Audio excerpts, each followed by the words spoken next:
غزہ میں ظلم کے پہاڑ توڑنے والا اسرائیل اب خود خوف کا شکار ہے۔ ایران سے جنگ کے بعد میزائل حملوں نے اسرائیلیوں کو خوف میں مبتلا کر دیا ہے اور امیر اسرائیلیوں نے زیر زمین بنکر تیار کرنا شروع کر دیے ہیں۔ اسرائیلیوں کے زیر زمین بنکر کیسے ہیں، آئیے آپ کو تفصیل سے بتاتے ہیں۔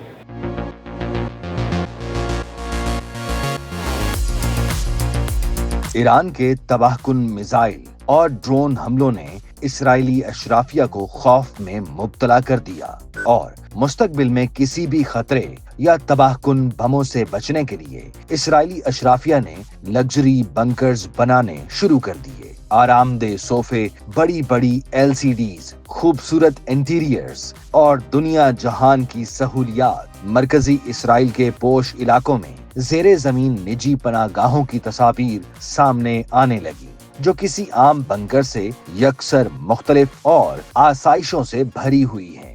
یہ پناہ گاہیں مکمل طور پر ایک عالیشان گھر اور ہوم تھیٹر میں تبدیل کی گئی ہیں، جہاں بموں اور میزائلوں کے شور کی جگہ ساؤنڈ کی گونج سنائی دیتی ہے۔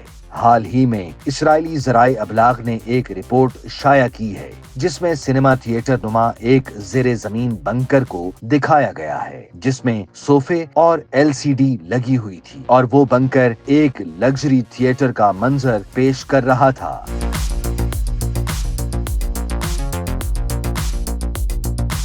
سہولیات سے آراستہ زیر زمین بنکر یا پناہ گاہیں کئی مربع میٹر پر مشتمل ہیں، جہاں bed room, dining room, bath room اور یہاں تک کہ چھوٹے سینما تھیٹرز بھی موجود ہیں، جنہیں مالیاتی اشرافیہ اپنے اور خاندان کے لیے تعمیر کرا رہے ہیں۔ زیر زمین یہ محفوظ کمرے لکڑی کے اعلیٰ فرش، جدید آڈیو ویژول سسٹم اور مکمل طور پر ساؤنڈ پروف دروازوں اور دیواروں سے لیس ہیں۔ ماہر تعمیرات کے مطابق اسرائیلی اشرافیہ کی جانب سے تعمیر کرائے جانے والے یہ زیر زمین بنکر مکمل کنکریٹ کے کمرے ہیں، لیکن کوئی بھی یہاں آ کر اندازہ نہیں لگا سکتا کہ یہ دراصل بم شیلٹرز ہیں۔ ان زیر زمین بنکروں پر لاکھوں خرچ کیے گئے ہیں، جو اسرائیل کے دوہرے معیار کی بہترین مثال ہے۔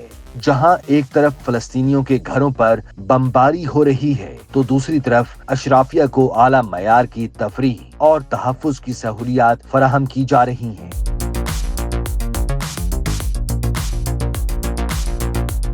انٹیریئر ڈیزائنر شرلی ڈین کے مطابق ایران کے ساتھ کشیدگی کے بعد اسرائیلی ارب پتی اب صرف بم شیلٹر نہیں بلکہ ایٹمی شیلٹرز کی ڈیمانڈ کر رہے ہیں۔ یہ نئے شیلٹرز نہ صرف ساؤنڈ پروف ہیں بلکہ ایٹمی حملے کی صورت میں طویل قیام کے لیے بھی تیار کیے جا رہے ہیں۔ ان میں مخصوص فلٹریشن سسٹمز، پانی کے ذخیرے اور باتھ روم اور شاور کی سہولت کے ساتھ ساتھ سوئمنگ پولز بھی بنائے گئے ہیں۔ یہ متضاد تصویریں اسرائیلی ریاست کے استعماری چہرے کو بے نقاب کرتی ہیں، جہاں ایک طرف غزہ میں بچے ملبے تلے دم توڑتے ہیں تو دوسری جانب اسرائیلی اشرافیہ زیر زمین لگژری شیلٹرز میں بیٹھ کر فلموں سے لطف اندوز ہو رہے ہیں۔ ماہرین کا کہنا ہے کہ اسرائیلی اشرافیہ کا یہ طرز عمل دنیا کو ایک واضح پیغام دیتا ہے کہ یہ جنگ عوام کی نہیں بلکہ طاقتوروں کی حفاظتی دیواروں کے پیچھے کی گئی جارحیت، جس کا خمیازہ فلسطینی عوام چکا رہے ہیں۔